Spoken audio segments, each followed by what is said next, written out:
Good afternoon, everyone. I want to welcome you to the Dean's Forum on Global Affairs, hosted by the Keough School of Global Affairs. The Dean's Forum is designed to bring students, faculty, and leaders into conversation around the global challenges shaping our world today. By creating space for dialogue across perspectives, the forum reflects the Keough School's commitment to connecting scholarship, practice, and real-world impact. To open today's program, it is my honor to introduce the University of Notre Dame's 18th president, Father Bob Dowd. As president, Father Bob has devoted himself to furthering the university's mission as the preeminent global Catholic research university. Father Bob is a professor of political science at the university, having been part of that department since 2004. Ordained a priest in 1994, Father Bob has ministered to students on campus for many years as a priest in residence in Dillon, St. Edward's, and Kavanaugh Halls. Welcome to the stage, Father Bob Dowd. Thank you.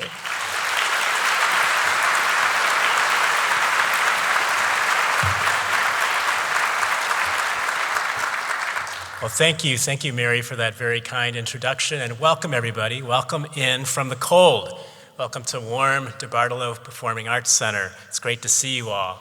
And it's wonderful to welcome back to Notre Dame our main speaker here this evening, our really honored guest, former U.S. Secretary of Transportation, Pete Buttigieg.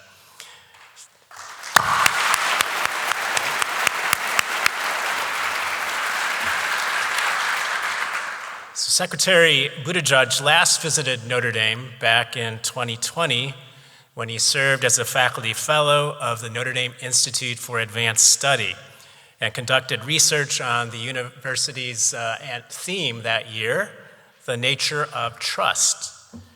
But beyond Notre Dame, we know that Secretary Buttigieg has very, very deep ties to South Bend.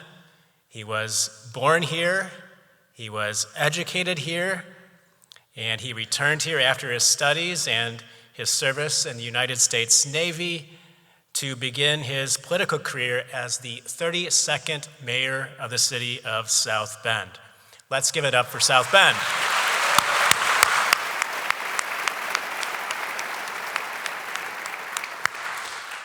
In addition, of course, his parents were both South Bend residents and longtime faculty members here at Notre Dame. In fact, when I first joined the faculty, way back in 2004, Pete's mother, Anne, had the office right next to mine in DCO Hall.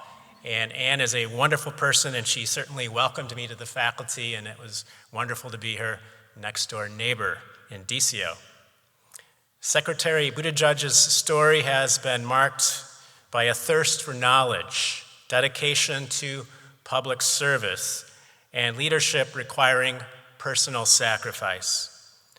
For many of our students who are discerning whether or not to pursue careers in public service or global affairs, Secretary Buttigieg offers a powerful witness for how education, public service, and international experience can provide a foundation for serving the common good in a wide variety of roles. Secretary Buttigieg served the Department of Transportation between 2021 and 2025. During his tenure, he worked to launch over 70,000 infrastructure projects across the country, improve transportation safety and technology, and expand airline passenger protections, and resolve pandemic-related supply chain disruptions. As I mentioned earlier, Secretary Buttigieg served as mayor of South Bend from 2012 to 2020. He was elected at the ripe old age of 29. He led the city through a period of strong economic and population growth. He also served for 7 years as an officer in the U.S. Navy Reserve, taking a leave of absence from his role as mayor in 2014 to deploy to Afghanistan. A candidate for the Democratic nomination for president in 2020, his campaign won the Iowa caucuses and finished second in the New Hampshire primary. Today, he is a leading voice working to shape a more hopeful future and building bridges across partisan divides. He holds degrees in history and literature from Harvard and in philosophy, politics, and economics from Oxford, where he was a Rhodes Scholar. He lives now in northern Michigan with his husband, Chasten, their 2 children, Gus and Penelope, and not to be forgotten, their dog, Buddy. So please join me for a conversation here with Dean Mary Gallagher. Please join me in welcoming to our stage, back to Notre Dame, Pete Buttigieg.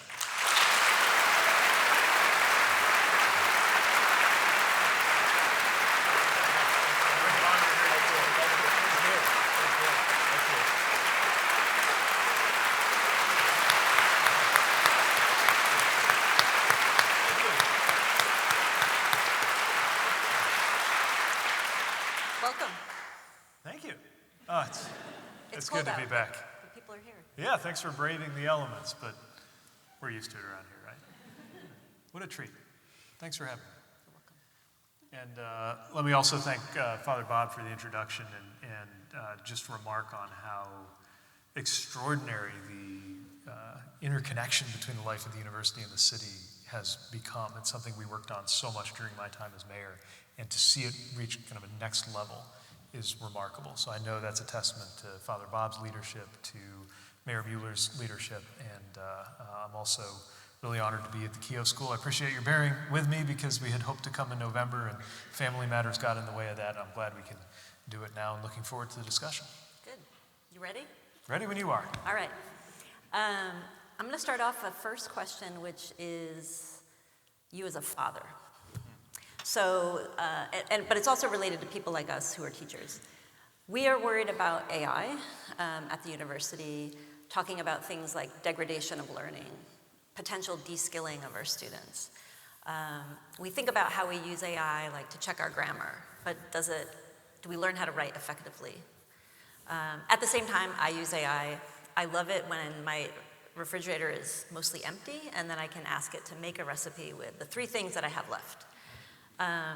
One of my kids sends me these cat memes that are made on AI. So what I'm wondering about for you as a father with 2 young children who are about to start school, how are you thinking about AI and learning? Well, every parent knows that their kids are going to come of age in a world that's a little different than the one where we did. And that's certainly true as we're trying to prepare our kids for the future. They're 4 right now, twins.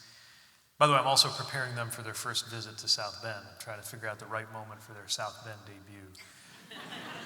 You know, little kids make these declarations. Sometimes it's something they learned at school, right? They'll just come in and it'll just be like, snow is made of water. I'm like, that's right, buddy. And one day I'm pouring out the cereal and our son comes downstairs, and for no reason in particular, he says, when you die, you go to South Bend. It's in the sky. So I like that he has somewhat, if incorrectly, absorbed my attachment to South Bend. I certainly think of heavenly things when I think of my time here, but I'm very excited for them to see what South Bend is actually like. The world they're coming into will obviously be so radically transformed, but I don't think we have to be I don't think we have to be pessimistic about it. There's a remarkable quotation from a thinker who was very worried about the effect of technology, that it was going to ruin students' ability to learn, that it was going to wreck their capacity to hold knowledge in their minds, that it was going to make them dependent on the technology rather than able to think for themselves using their independent faculties. And the person who said that was Socrates, and the technology he was worried about was writing. The thought was, and in some ways this happened, that if you could just write something down, you didn't have to go to all the trouble of committing it to memory, and it would change your cognition. And I'm sure that's true. And I'm sure much has been lost in the fact that we don't upload as much of the library of the things we care about into our minds. But of course, so much more was unlocked by the capacity to store it in pages and tablets and libraries. And so I don't think it is written that AI will necessarily make us dumber. But it might. And it seems to be on its way to doing so. In the same way that the advent of social media has made us less social, that the information age is one where we have never had more information, and it seems we've never been less informed. We seem to have less access to the truth now than we did 20 years ago. And there's every reason to be concerned about how that will unfold. But to me, the most important questions about how AI will unfold, whether it will be better or worse, are not fundamentally technology questions. They're fundamentally policy questions. We have decisions to make, whether it's public policy about the economy and who gets to benefit from the enormous wealth that is being created by these technologies, or the policy of an educational institution, for example, which, if I think about certainly the exams I took at Oxford, the many technologies existed, but the one that was used was the pen, and I sat there in a room for 3 hours writing things out in an exam book while people stared at the students to see that we were doing what we were supposed to be doing. So educational institutions will, of course, have to develop policies that will support the building of tools that we need to do on our own. But I think there's no more reason to expect automatically that will make us worse at thinking than it is to assume that the advent of the calculator makes us worse at math. Yeah. Okay, that's a good optimistic answer. I like it. Your kids will go to kindergarten and they won't be given calculators to do math. They won't get AI to help them learn math from the very beginning. And that's what we need to do with our own students. We need to teach them the basic skills, maybe without AI. I think so, and a whole new set of skills that we took for granted, including around determining and distinguishing fact from fiction, what is true from what is. Think about how lazy we have gotten at authentication because we've had the benefit of about a 100-year period in which any question of fact could mostly be settled if somebody in that controversy could produce a photograph. It was just proof, just this happened. Around the edges, there could be fights over what a photograph means. But basically, if you came up with a photo, you could prove that a certain thing happened or didn't. That's no longer available to us, or we're in the process of losing it. But of course, up until the photograph, we didn't have photographs, and people settled questions of fact and controversies over that. Before blockchain, or for that matter, social security numbers, we had means of authentication. Forgeries existed, but we still generally, as a species, had pretty good ways of determining with reasonably good accuracy whether you were in fact who you said you were. And so I'm saying that none of this is to water down how much trouble we're in. It's to say that we have to figure out how to handle the changes that come with that. And that's certainly true this is not just a question for people who are into tech. This is something that will affect all of us in all of our work. And few places are more vulnerable to it, but I think also a few places have more value that they might be able to unlock from it than places that are concerned with education, like a university or a preschool. I'm going to switch to talk about South Bend. Two-term mayor, started at 29, led South Bend through a revitalization. I'm new to South Bend, but I've lived in the Midwest for the last 24 years. And a lot of what I saw also in southeastern Michigan, Ann Arbor, Detroit, Ypsilanti, were similar types of urban revitalization, what I call hipster doofus restaurants, which we now have in South Bend. Housing bubbles, right? Housing bubbles, new investments. Some of the things that we're seeing, I think, are directly related to some of the legislation that was passed when you were Secretary of Transportation. And in some ways, there's a lot of optimism, a lot of local optimism in South Bend. How are you thinking about the future economy of South Bend or Upper Midwest? You're also in Traverse City now, too. Well, I'm thrilled by what I see when I come back. And again, really proud of the city, really thankful for what my successor has done And so many, not just university leadership or political leadership, but the people who've kind of voted with their feet, who've taken this risk or this leadership step of saying, yes, this is my community, this is my city, I'm going to do something here. And it's thrilling for me to see places that I had hoped would be filled in, parking lots where I had imagined looking out from the 14th floor of the county city building, thinking that's a missing tooth, that there ought to be a building there. And there hasn't been since the 60s. Now there is. Going by the Morris, for example, just to take one, the new Racklin, the arts facility there. The city center place where that food hall and the coffee shop is. I don't know if that qualifies for your hipster. Okay, that's your place. The Revenant. Yeah. I mean, I didn't get to eat it, but I witnessed a chicken sandwich with bacon and egg on top of the chicken, which seems irreligious but also beautiful. And but the facade of that building was this kind of hideous thing that was stuck onto it at some point in the 80s because the masonry was crumbling. And I always imagined, what would it be like if we could just get behind that? And we couldn't figure out a way to get control of the building to do it when I was mayor. And I saw it today for the first time. I've wondered my whole life what's behind there. It's beautiful. Masonry. This is on Michigan Street across from CJ's. Not that I'm really into this sort of thing or not. But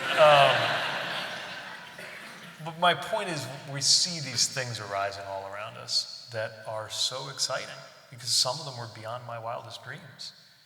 The industrial development around here. When the Ion Tech facility opened in New Carlisle, this is, if you're driving or if you're taking the train, you'll see it. Actually, the South Shore is the best place to see it. It's a big thing about, 20 minutes west of town on the west side. When that opened in the 90s, it was about $1 billion of investment and about 300 jobs. That was such a big deal that when I became mayor 20 years later, people who were involved in delivering that deal to St. Joseph County were still kind of making their careers on having had something to do with it. That was how much it meant, and really how lean and hungry we had been for economic development since this community lost Studebaker, its largest employer, in 1963. And now, the GM facility alone, that's $3 or $4 billion. The data centers are $10 billion projects. The last time I was here officially as secretary, I met with electrical worker apprentices in classes with more than 200 people at a time. It used to be maybe a dozen union electrical workers in an apprentice class if you were lucky. That kind of growth is incredible. And yeah, I am proud that we had something to do with it, that we invested in this community, both in ways that were very much associated with the administration, like EVs and newer clean tech industry, but also things that I wish we had gotten more credit for. In fact, I was out for a run a few years ago with my friend Joe took me for a run on the coal line trail. And if you haven't seen this, it goes on the west side, wonderful project. And halfway through the run, I said, wait a minute, I don't remember this being in our parks bond. How did James pay for this? And Joe said, that was ARPA dollars. I was a member of the administration with my federal security detail in tow, and I didn't even know that we had funded that. So, I don't think the credit always accrued the way you would hope it would. But the point is, it's happening. And the question is, what will it take for it to keep happening? There's a long way to go, especially to make sure that that life is affordable, that it doesn't lead to people being priced out of their own homes and their own neighborhoods, and that everybody can participate in the economic growth. That's a question for local policy. I know the administration here is working on that. But it's also part of a broader set of questions about how do we organize our economy so that the South Bends of the world, these communities in the industrial Midwest, that have a new life compared to what was expected of them 30 years ago, which really what was expected of us was that we were going to roll over and die, that we keep that growth going. You're very excited about South Bend, I can tell. I am. I couldn't be prouder. It's hard. I'm especially addressing myself to those who are new here. Maybe you moved here for work, or you're part of the student body and you never set foot in South Bend until you became a student here. I don't know if I can impress upon you just what we were up against when I took office. Our per capita income, I think, was $17,000 or $18,000 per person. This isn't that long ago. It was 2011. Unemployment was double digits. Newsweek said we were one of America's 10 dying cities. And people refused to accept that.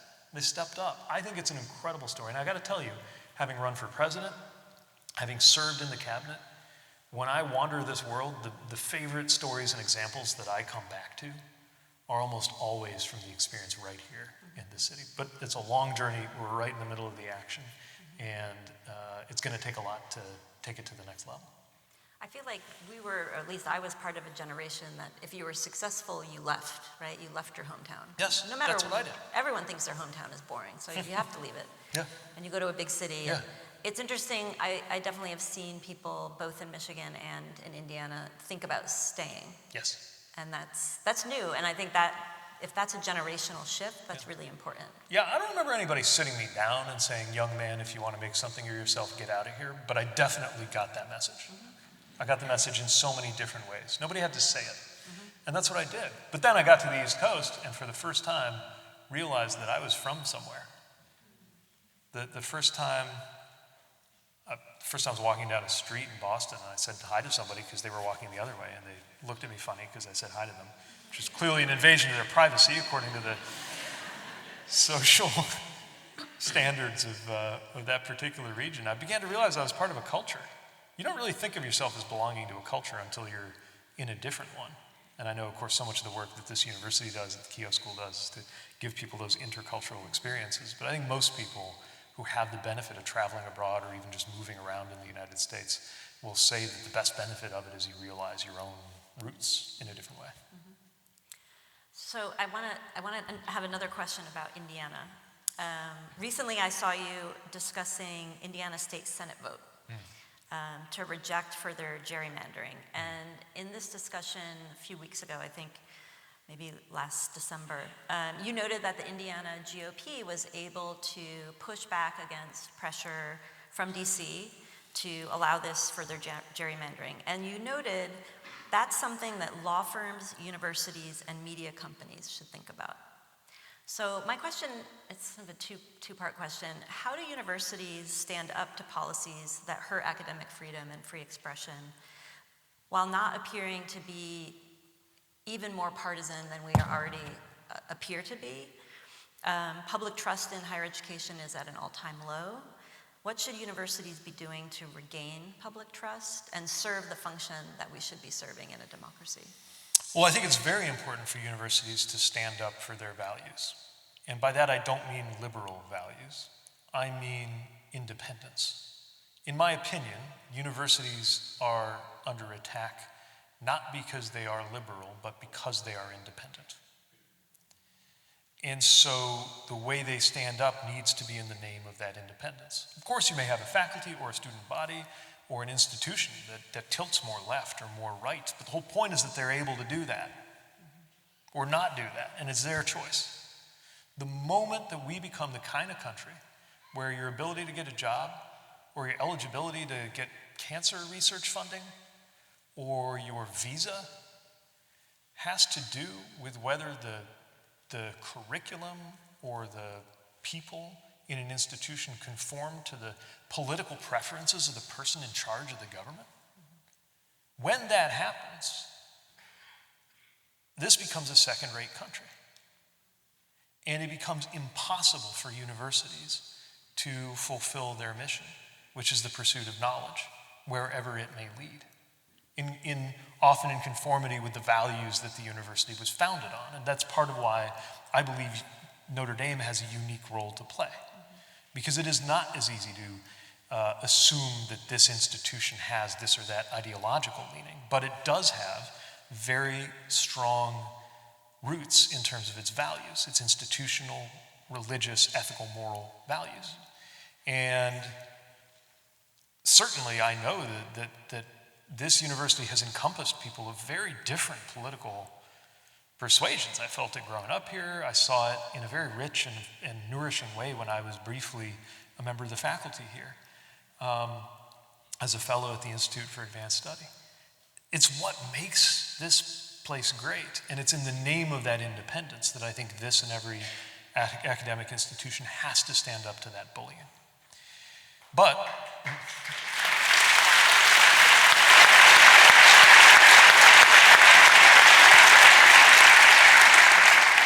this is why the example set by the State Assembly, which is not a phrase I use often here,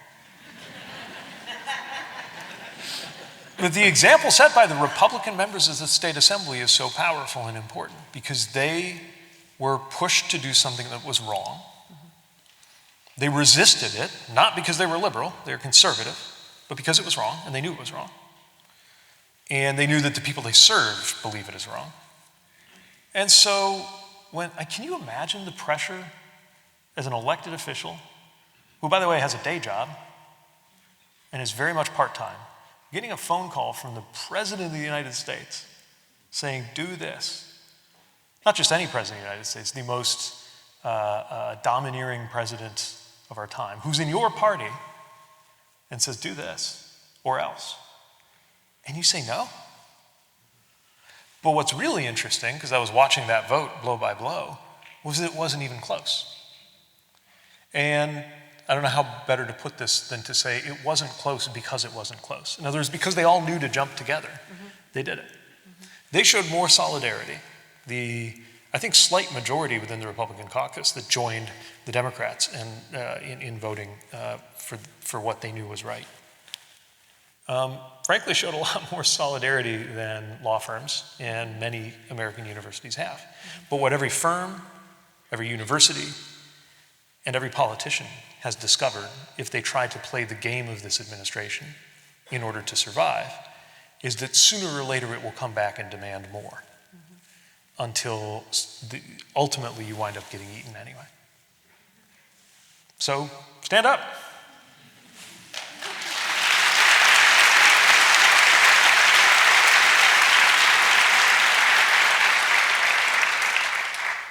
I think we've been doing a lot of work thinking about how do universities model behavior for our students.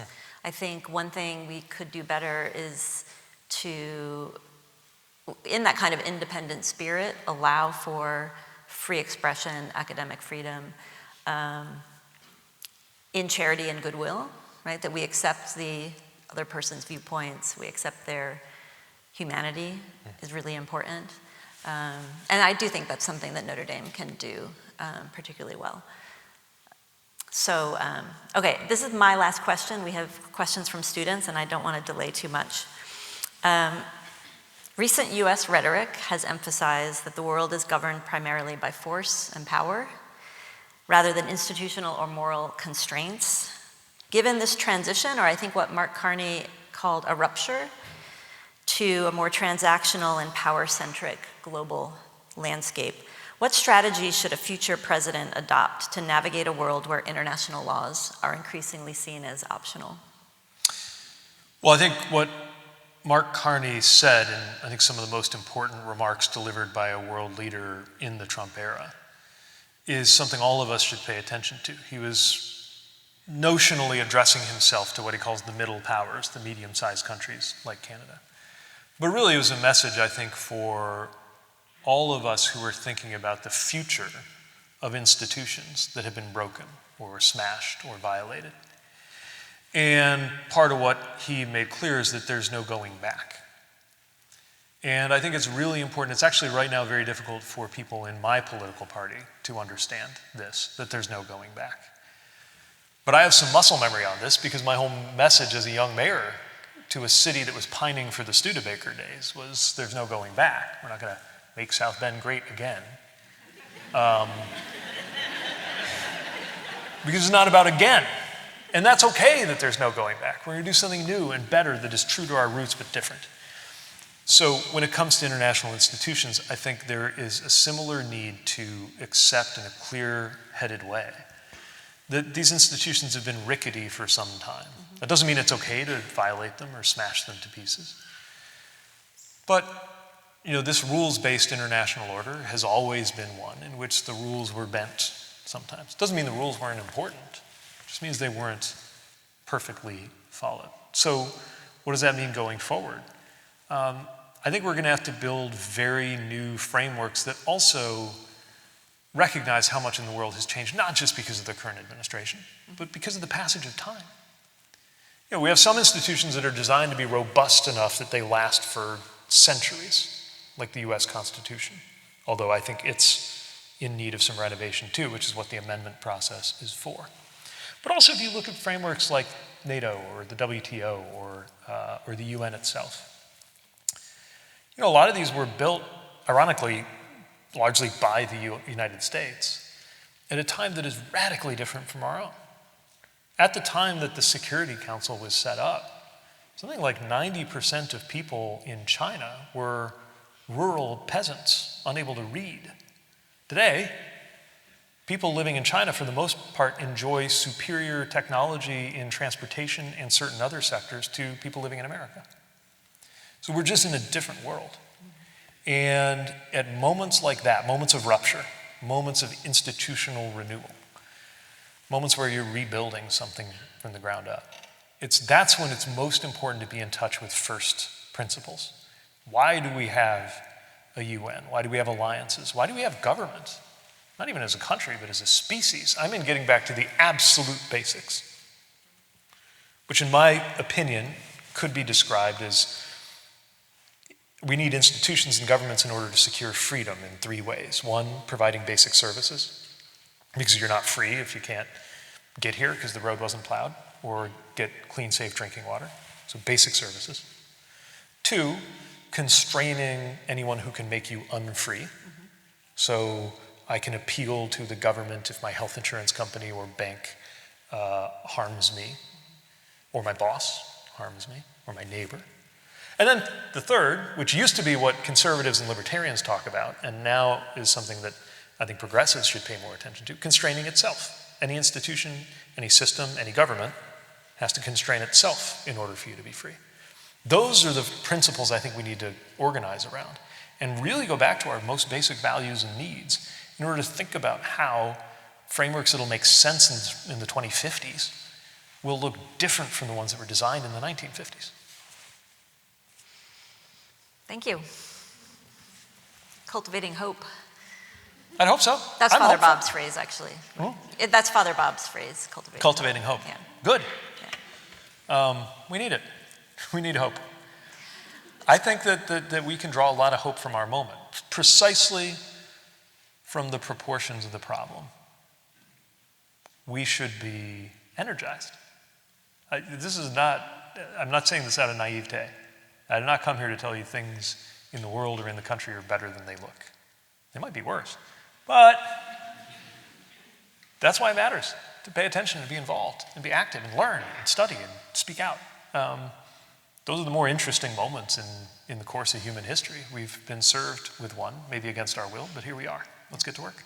Okay. All right, let's go to...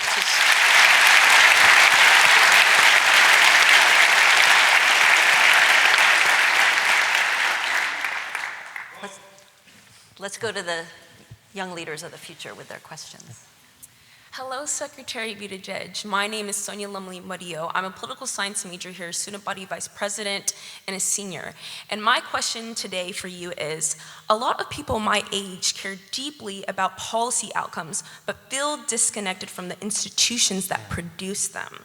From your experience, where do you think that disconnect matters most? And what can students, public servants, et cetera, do now to actually help close it?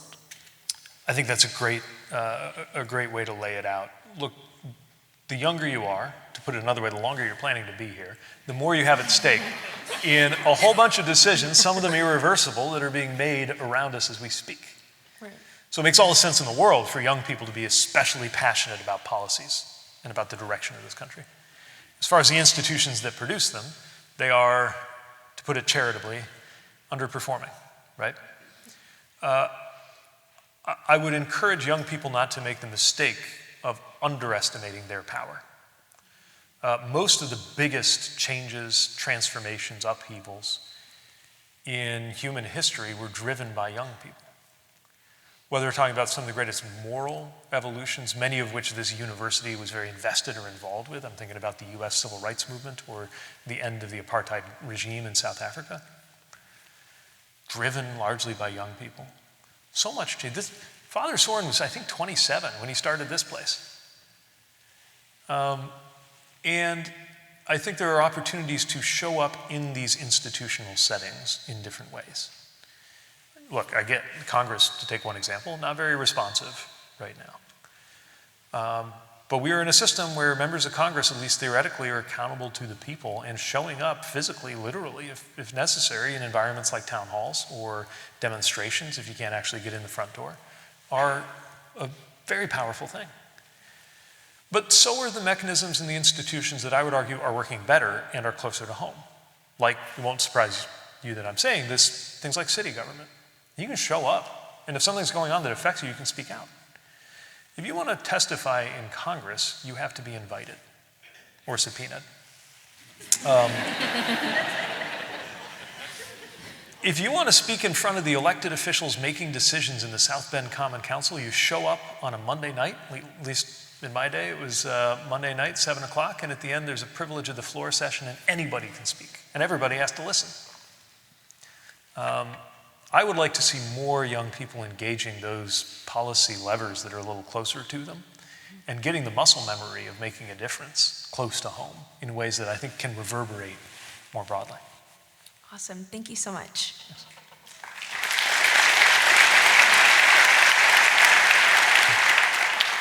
Hello, Secretary Buttigieg. Thank you again so much for being here today and speaking with us. My name is Ellie Yates. I'm a junior studying philosophy and political science here, and I'm also a member of the Tocqueville Fellowship. My question for you is that in interviews, you've discussed the relationship between faith, identity, and your career in public service. So I would just love to hear more about how has moral formation influenced your perspective on American public policy and your own aspirations within government?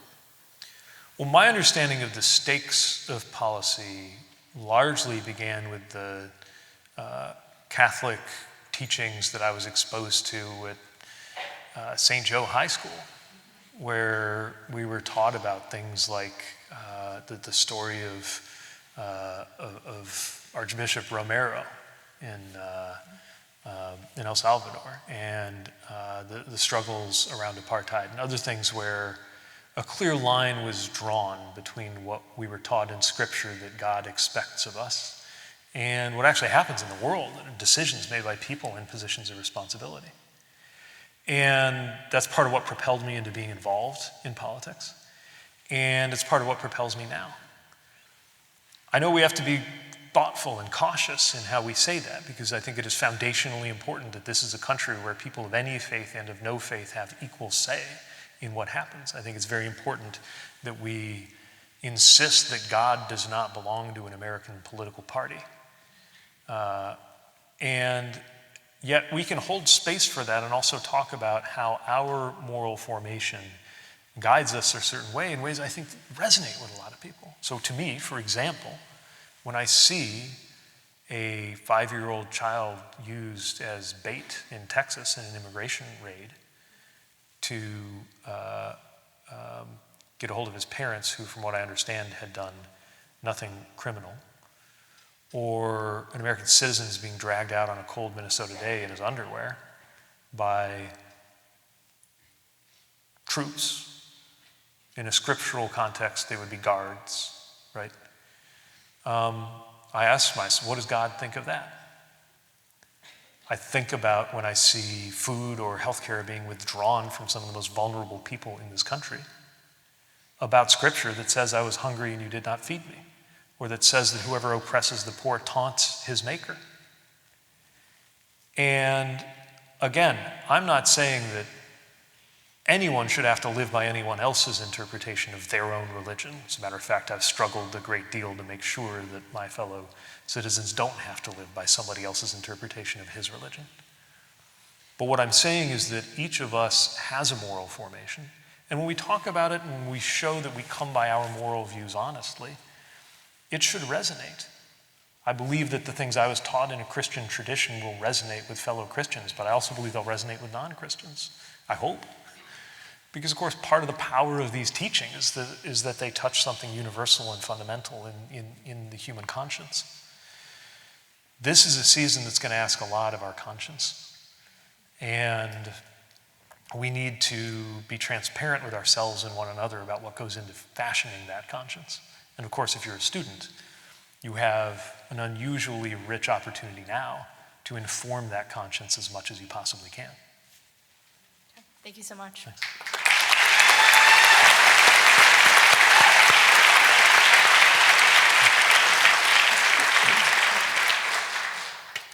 Hi, Secretary Buttigieg. My name is Lauren Surface, and I'm a Master of Global Affairs student here, as well as studying my MBA. And my question is, in a world increasingly defined by fear and polarization, how do you balance the need to stand firm in your convictions while still creating a path towards authentic national unity with people whose values feel fundamentally opposed to your own? Well, experience has taught me that you don't have to pretend to have values different than yours to connect with somebody who has values that are different than yours. It goes back to what we were saying just a moment ago with the other question about being transparent about how you came by it. I think the most important thing is if somebody knows that you believe something and that you came by it honestly. And recognizing that may be true for somebody else. That never happens if you don't have the dialogue, if you don't have the encounter. Think about what's in your feed right now when it comes to politics or any question of social or political controversy. Probably one of two things. Here's this person I already agree with, saying something I already agree with, but saying it well. Or here's this person I already don't like, doing something disagreeable that reminds me why I don't like them, right? Those are the two things that tend to hold your attention on political Instagram or TikTok or whatever it's going to be. Which, by the way, has overtaken actual media. Journalism is how a lot of people relate to current events. So, to me, that makes it even more important to do this, to do the hard work of disagreeing, to do what Spencer Cox, the Republican governor of Utah, has called disagreeing better. With people we actually know. Because if you're with somebody you actually know, for one thing, hopefully you remind yourself and you remind each other that you like each other. Honestly, this is when I go on Fox News, this unexpected specialty that I developed. A lot of times I picture like people I grew up with, or like the guy at the end of the bar in South Bend, who I think is nuts politically, and I also really like. And it's just different that way. The fierceness of the argument isn't different, but the meanness of it is different. Or hopefully there's no meanness in it. That's how I think it works. I also think that there is more alignment in our values than you would believe from looking at our political polarization. Of course, we have different values, jostling for ascendancy in this country. But if we just had I think, a little more exposure to a common set of facts, I think that it would help. And by the way, that would challenge some orthodoxies in my party too. But I think it would help all of us come to terms with the work we need to do to get better policy outcomes. Excellent. Thank you so much.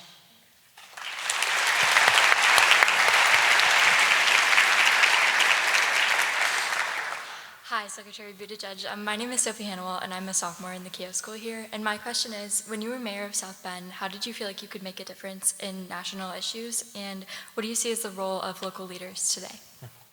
Well, I always felt as mayor that the best thing I could do in terms of South Bend's relationship to the rest of the country was to fashion South Bend as an example, not just an example of great solutions that went well, hopefully, but before we even got there, just as an example of a place that tasted all of the problems of a big city, but was small enough that we could be creative and entrepreneurial and take risks in approaches to solve it. And one famous example of this that I actually inherited from my predecessor, Steve Lickey, and then we built on it, was the collaboration around the very sexy topic of wastewater, which, to try to make a very complicated story short, South Bend was under the $1 billion mandate from the EPA to change the way that the sewer system emptied into the river. It was basically impossible to comply unless they figured out a different way to better use the sewer system that we had. Some people here at Notre Dame were cooking up technologies, sensor technologies, that could allow a sewer system to be managed more efficiently, and by doing it could save hundreds of millions of dollars, which meant thousands of dollars per family in their water rates in a low-income community like South Bend. And so as an example of this collaboration that led to a small business that wound up serving other cities with the same problem around the country, created jobs here and did good out there. So even in the most just mechanical blocking and tackling functions of local government, we found things that we could do here that were a model. We did that in some of our transportation work. We did that in partnerships, philanthropic partnerships with Bloomberg and others. I never set out to be that involved. This is a weird thing to say when you run for president, but I didn't set out to do national politics when I was here. I mean, no one runs for mayor of a city of 100,000 people and thinks like, if the second term goes well, I'm gonna go right to the presidency, right? How that happened is another story. But of course we got thrown into it sometimes. Like when Mike Pence presided over a very, in my opinion, vicious anti-LGBT bill in the name of religious freedom, and I felt that we had to stand up for it. But I felt we had to stand up for it based on what we needed as a city, not based on ideology. And I think a lot of the mayors right now who are being presented with these terrible dilemmas, I'm friends with many of these mayors, where they're trying to just keep their heads down and get results and go back to the basics and not get absorbed in ideological fights. Because one of the best things about being a mayor is that Washington politics is kind of far afield. And on the other hand, you can't avoid it, obviously, in very immediate ways. Like if ICE is roaming the streets of your city, what are the chances that an immigrant community is going to trust your police when the police needs information from them in order to solve a crime or keep people safe, even if everybody knows that police and ICE are not the same thing? But we faced this here during the first Trump administration, before it ever came to the level that we're dealing with right now. And so I guess my point is these national things sometimes force themselves on you, and you have to rise to meet them. But I believe the best mayors are not looking to be ideological crusaders. They're looking to deliver results for the people they serve. And if they have to stand up to a state or federal administration in order to do that, then they do it. Thank you.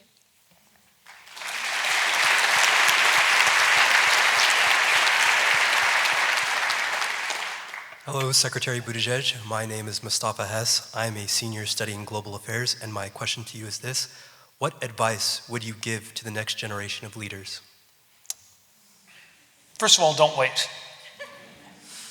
It is common when you were an accomplished, promising student leader to be tapped on the head a little bit and told that you're the future. Think of yourself as the present, because we can't wait for the future right now, right? We are dealing with tectonic developments that are testing the fabric of our society and our political system like nothing, certainly in my lifetime, and then some. And look, you're coming of age in a weird time, obviously. But that means that your roles will be so important. And that doesn't have to wait until you are awarded some position of institutional responsibility. I mean, I do see a lot of people running for office while young and winning, and I think that's great, but it's not just that. I mean, we talked about some of the dark sides of the digital era. One of the bright sides of it is some of the most influential people with some of the biggest followings are barely old enough to vote, right? So there are a lot of different ways right now to show leadership in your own life and to the people who actually know you, and potentially on a broader stage too, without waiting for your turn. So that's the biggest. A close second is to look around you, look closer to where you are for where some of these things are playing out. I love that more than almost any other university I've seen, people here study abroad. I think that's great. I hope that you will put just as much energy in studying things that might be 2 miles away from where we're sitting, that could be as challenging to you, or depending how you grew up, as exotic to you, as a semester in Cambodia.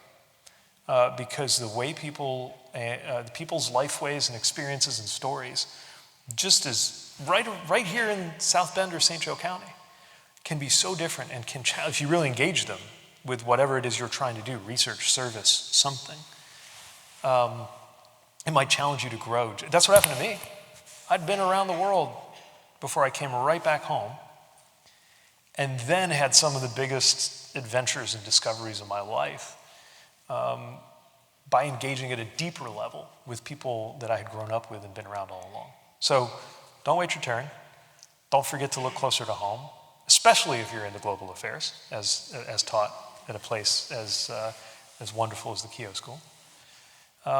And use this time here when you're a student, the privilege of having it be your full-time job to learn as much as you can about the world and about yourself is not a small thing.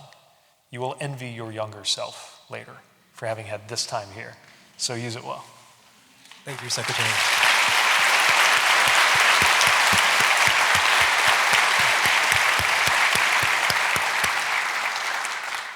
I really like you go from very meta questions about how do you be a future leader and wastewater and do them both with passion. The two greatest inventions of the human species. Universities, wastewater. Not necessarily in that order. I have one last question, which is, I've been thinking about it related to, because you can tell as somebody who loves policy and really engages in policy at a very detailed level, complex level. One of the things I think about, because I study China as well as the United States, policy stability in a polarized country seems particularly dangerous right now. So there's all these other things we've been talking about, polarization, how it leads to degraded politics, but when I think about the challenges, economic, climate, public welfare, public health, it's not just maybe one party's policies are wrong or good, but rather that they change too frequently. And that's something that I think China has sort of talked about as one of the benefits of their system, that it doesn't have these really big shifts every few years. Now, I know that there are bad things with too much policy stability. That's been demonstrated in Chinese history. How are you thinking about policy stability or instability? Deciding just how much we can geek out I know, today I'm on sorry. And institutional design questions. This Let me start with an example that I think illustrates what you're saying that is pretty specific. A week ago, I was in Detroit at the Detroit Auto Show, meeting and seeing some of the same automakers that I had seen at the same event a couple of years earlier when I was Secretary of Transportation visiting the auto show. And you don't even have to be I'm not a car guy in particular. I know what I like, minivan at the moment. But it's just a remarkable thing for, I think, anybody to see. And you actually get a better, in some ways, you get a better experience. You're able to kind of kick the proverbial tires on more things and explore a little more if you're not with the president. So this last visit was one I was really looking forward to compared to the first. But what was extraordinary was to see just how much the same companies that were showing me their leadership 2 years ago in electric vehicles and how they were doing things like building battery factories in Glendale, Kentucky, and DeSoto, Kansas, and St. Joseph County, Indiana, and creating jobs and powering the future and getting ready to compete and innovate and stay a step ahead in a way that Studebaker fatally did not do in the 1960s, and our whole region paid the price. And now, 2 years later, they're backtracking. Some of them writing off billions of dollars of value that was effectively just wiped out by the sudden policy change from our administration, which believed not only that there was an environmental benefit to electric vehicles, but that there was a strategic benefit for the United States to lead in electric vehicles, because it's a superior technology which will ultimately be, I'm convinced, the future of cars.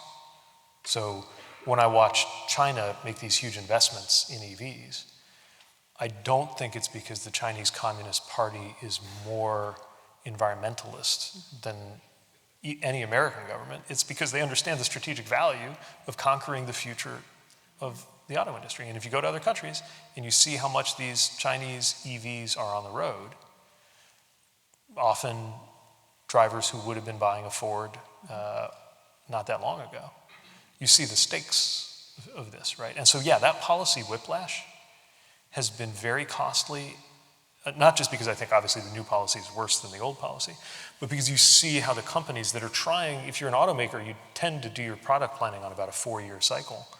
How are you supposed to do anything like that if you don't know how much is going to change from administration to administration. Here's the weird part. We're supposed to be a country that has less vulnerability to policy whiplash than other systems, right? This is supposedly part of why we have, instead of a parliamentary democracy, where the legislature and the ministers and the head of the government are all part of the same party, and when that changes, the way it does in Canada or the UK or whatever, everything changes. We're different, right? You got a president from this party, and the Senate is here and the House is there, and that was theoretically supposed to give us more stability. So was the filibuster, which I think is a great example of an institution that has outlived its value and should be done away with. But the idea was you cool things off, you smooth things out, you slow things down.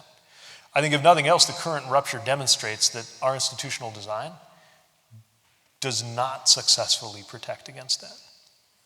I think the other reason we have policy instability is that government in general at the federal level has become so unresponsive to people, to what people actually think, that you get these lurches.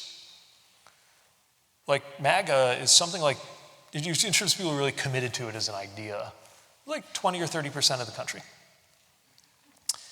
Much like there are far-right ideologies in Germany or Austria or a lot of other places that are about a third, a little less than a third of that country, really okay with it. In those countries, they don't take over. At most, they could wind up in a coalition, but usually the coalition proceeds without them because they're too far, or they just never, their side never wins. Here, a 25%, if you have 26% of the country, and you take over a party that is 50% of the country, and that party gets 51% in the next election, you just took over the country.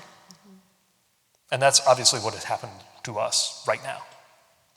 A hostile takeover of the Republican Party, followed by a takeover of the country, because this president got actually slightly less than 50% when he won the last election. So, but how did that happen? Well, a lot of people who weren't MAGA or weren't even Republican said, you know what, I don't even like this guy maybe, but I will vote for anybody who will shake things up because I'm so fed up with how things are. And as long as government is not responsive, there will be a market for people who say, let's just burn the house down. And so we got to design government to be more responsive. What does that actually look like? I think it's more proportionality in our government. You know, the way we elect members of Congress is not, the current way is not set in the Constitution, this first past the post, winner take all. There's actually other ways to apportion. You could just do it by law, not a constitutional amendment. Obviously, I think the Electoral College is a problem. There are all kinds of policies that have 60, 70, 80% support among the American people and still can't make it through Washington.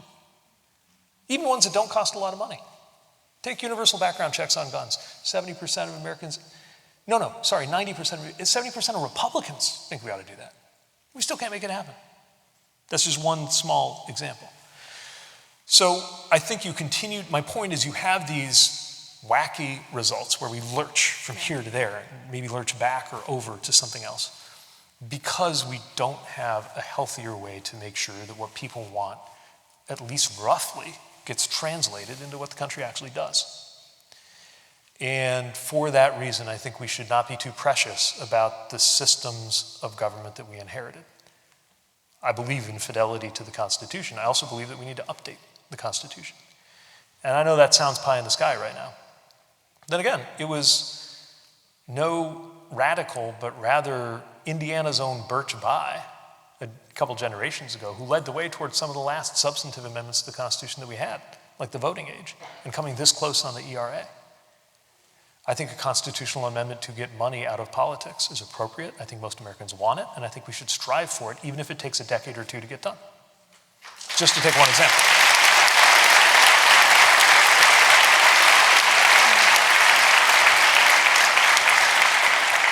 So if we want stability,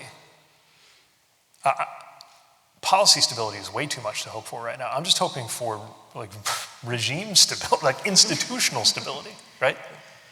And it's strange to use these expressions that we used to use talking about developing countries or unstable foreign countries. We never thought about these as things we would worry about at home. But here we are. And at a moment like this, a place like this is very well positioned to shed light on questions that we never thought would have to ask domestically, but since we do, we ought to learn from what everybody else has learned around us. I want to thank you so much for coming, for speaking with us, for braving the cold, which I know you're used to. Please, everyone, let's give a warm round of applause for Secretary Buttigieg. Thanks. That was great. Enjoyed that. I have a gift for you, but I don't know where it is. Thanks. Thanks.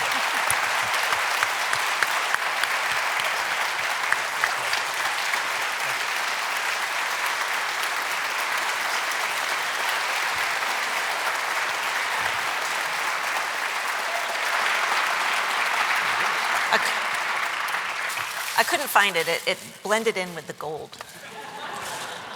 You want to? Oh, you should open. Sure, You should. yeah. We want you to open it. All right. Let's see what we got. All right. We're starting them off right. Outstanding. Green jersey, like I might have a big game day coming up. All right. Yep. Thank you very much.